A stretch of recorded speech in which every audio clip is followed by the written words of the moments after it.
மேற்கு வங்கத்தில் பிஜேபி ஆட்சியில சுயேட்சை அதிகாரி ஆட்சியில் இப்ப நடக்குது. சமீபத்தில் 8 நாளுக்கு முன்னாடி அந்த கலாச்சாரத்தை தமிழக அதிகாரிகள் கையில் எடுத்திருக்காங்க. எச்சரிக்கையோடு சொல்றோம்.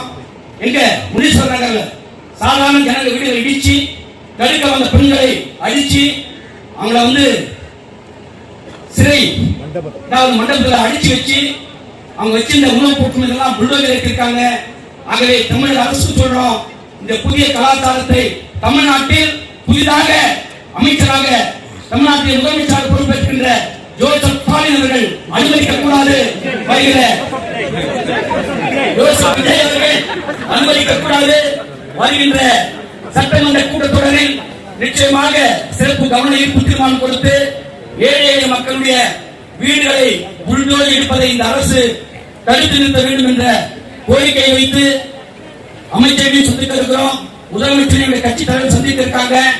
ஆகவே இறுதியாக அதிகாரிகளுக்கு எச்சரிக்கையோடு சொல்லிக் கொள்கிறோம். உங்களுடைய வீராப்பை உங்களுடைய சட்டத்தை சொன்ன மாதிரி கோபத்துல பெரிய கட்டடம் கட்டியிருக்கான், அங்க போய் இடிக்க மாட்டேன்றீங்க. சட்டத்தை உயர்நீதிமன்றத்துடைய அரசாணை காட்ட மாட்டேன்றீங்க.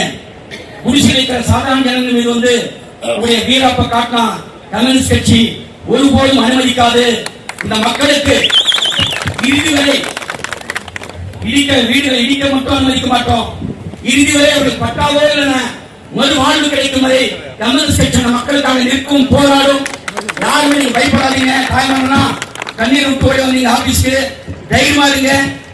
ஒரு வீடு ஒரு செங்கலை கூட நிச்சயமாக தொடர மாட்டோம். மேற்கு வங்கத்தில் பிஜேபி ஆட்சியில சுயேட்சை அதிகாரி ஆட்சியில் இப்ப நடக்குது. சமீபத்தில் 8 நாளுக்கு முன்னாடி அந்த கலாச்சாரத்தை தமிழக அதிகாரிகள் கையில் எடுத்திருக்காங்க. எச்சரிக்கையோடு சொல்றோம். எங்க முனீஸ்வரர் நகர்ல சாதாரண ஜனங்க வீடுகளை இடிச்சு தடுக்க வந்த பெண்களை அடிச்சு அவங்கள சிறை மண்டபத்தில் அடிச்சு வச்சு அவங்க வச்சிருந்த உணவு பொருட்கள் எல்லாம் புல்டோசர் எடுத்திருக்காங்க. ஆகவே தமிழக அரசு சொல்றோம், இந்த புதிய கலாச்சாரத்தை தமிழ்நாட்டில் புதிதாக அமைச்சராக தமிழ்நாட்டில் முதலமைச்சராக பொறுப்பேற்கின்ற ஜோசப் ஸ்டாலின் அவர்கள் அனுமதிக்க கூடாது. வருகிற ஜோசப் விஜய் அவர்கள் அனுமதிக்க கூடாது. வருகின்ற சட்டமன்ற கூட்டத்தொடரில் நிச்சயமாக சிறப்பு கவன ஈர்ப்பு தீர்மானம் கொடுத்து ஏழை எளிய மக்களுடைய வீடுகளை புல்டோசர் எடுப்பதை இந்த அரசு தடுத்து நிறுத்த வேண்டும் என்ற கோரிக்கையை வைத்து அமைச்சரையும் சந்திக்க இருக்கிறோம்.